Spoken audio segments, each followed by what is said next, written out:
Good morning, all. CamelbackTrading.org coming to you this Thursday morning, July 23rd, and we are looking at the SPY ETF's market profile here on Window Trader. The last 2 days we're in 6-tick increments, which shows you short, fat, squat profiles. I did that for a reason. Right off the bat, I'm going to tell you, I think we need to remember today's date, July 23rd, because something tells me today's going to be the start of either the bulls continuing what they've been doing the last couple of weeks and months, or they're going to fail and bears are going to finally take over. So what do I mean by that? Well, let's go over a bunch of things. So here we go. Follow with me. First off, there's a possibility. It's still over an hour to go prior to the opening, but the bulls are trying to gap higher. It would be the 8th upside gap this month and the 3rd month this year that we have 8 upside gaps. When you look at the carnage we had in February and March, the most gaps we had on the downside in any one month was 6. So pretty interesting, right? The majority of the gaps have been to the upside this year. That's number one. Number two, and now we get into the real meat of what's going on. We had a price probe again yesterday. They're attempting to come out of it to the upside, possibly on a gap. That's been the norm lately, right? That used to be the normal reaction to a price probe. Not so much on a gap, but you would go in the direction of the price probe, right? Most of 2019, a lot of times that didn't happen, especially on the downside. But recently, we've seen them go in the direction of the price probe, and more importantly, we've seen them gap. However, those gaps have all been filled. So that's another thing to keep in mind. Now, yesterday, the bears had an opportunity to stop the one-time framing up in the daily. Right? They had a price probe, they had a trend day down, opened below the price probe base, and absolutely failed. So now here we are this morning at the upper end of the range, attempting to get back into that gap. This will be the 3rd attempt into that gap. I love to use the word daunting, but it is a daunting gap, and we've barely eaten away at it. It's still 538 points. And unless they get a catalyst, they are not going to do it, the bulls, with this tempo, lack of energy, and lack of volume. Plain and simple, okay? The bears had a chance to stop the one-time framing up on a daily. Remember, you're not going to stop the one-time framing up in monthly and weekly until you stop it in a daily. Well, they failed. So now the bulls have their opportunity to start getting into this gap and eating away. You can basically use yesterday as an inside day. Now, I know it technically wasn't, as M period took out the previous day's high. But you can still basically use it as an inside day. And what are the rules of an inside day or an inside anything? When you come out of it, either side, you go with that trade and you monitor it for continuation, which in this case would be to the upside, or just as importantly, lack of, which would mean back in. Now, why is that so important, especially over the last 2 days? Because our ranges have been very small. So if the bulls get into this gap again and have the same lack of energy, tempo, and volume, you're not going to fill it. And there's a good chance you're going to come back into yesterday's range. And if that happens, there's a good chance you could trade to the bottom of yesterday's range. You could have an outside day down. So I think today's very, very important. The bulls have to get it going. We're either going to start eating away at this gap, have a trend day up, get some better volume, or we're going to run out of gas, fail at the upper end of these 2 days, fail inside this gap again, and possibly come inside. And the worst case scenario then would be to come back, take out yesterday's low, stop the one-time framing up, and to close below yesterday's low.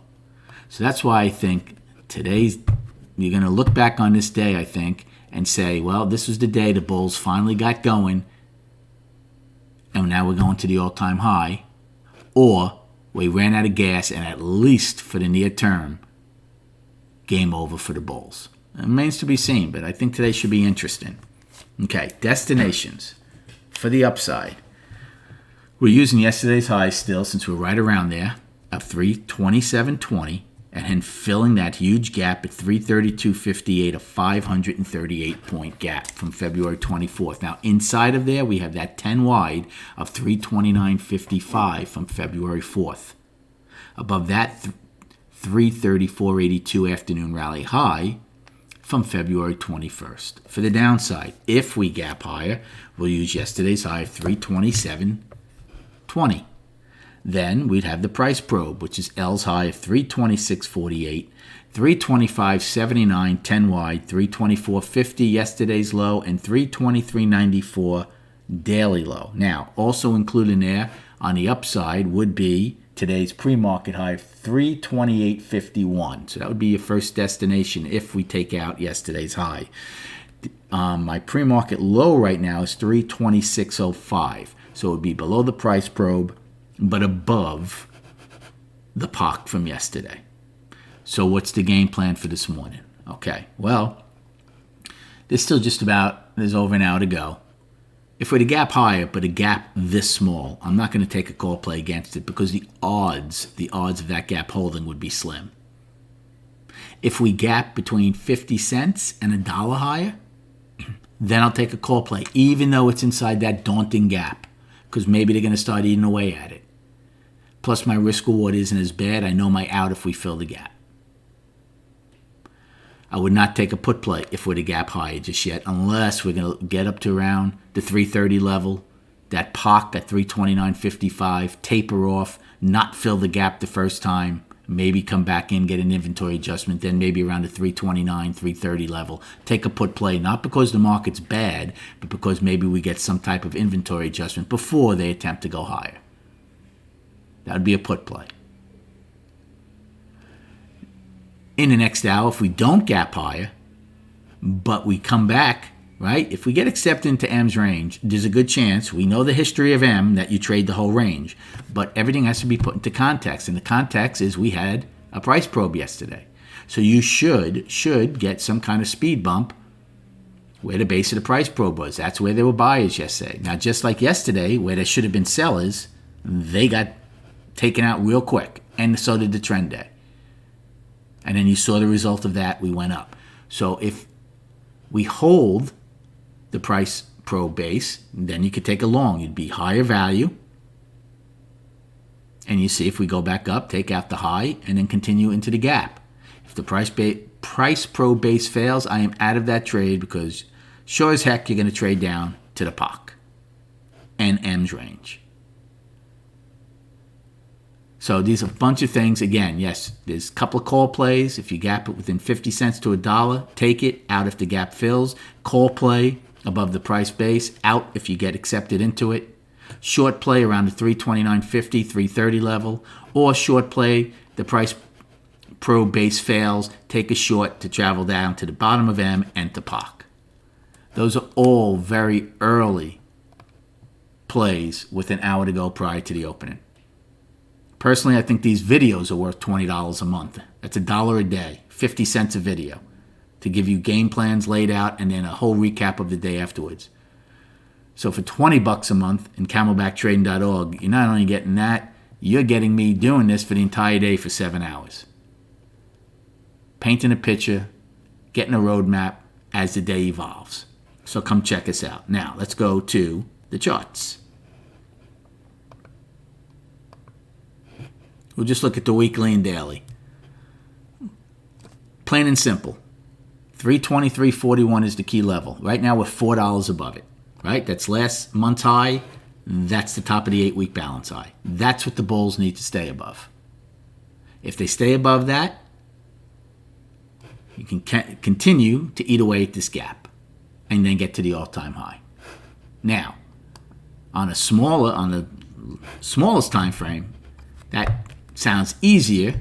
It's easier said than done because if you take out yesterday's low of 324.50, well, then you stop the one-time framing up for 4 days. And I'm going to say then there would be a good chance of testing that 323.41 balance high. So the bulls would still be in control, but at least in the shorter term would be back in balance. And if they don't hold 323.41, then I would officially say that the attempt to close this gap in the near term would have ceased. So I think it's crucial for the bulls to not only hold yesterday's low, but that 323.41 level. They need something, a catalyst, to get going to fill this gap. Right? We saw what happened here. Here's a perfect example. We got into this gap numerous times, and numerous times we came back because they just couldn't do it before they finally got the energy to fill it. Well, again, it's the same thing with this gap. Good luck trading today. Have a great day, and we'll recap at 4 p.m.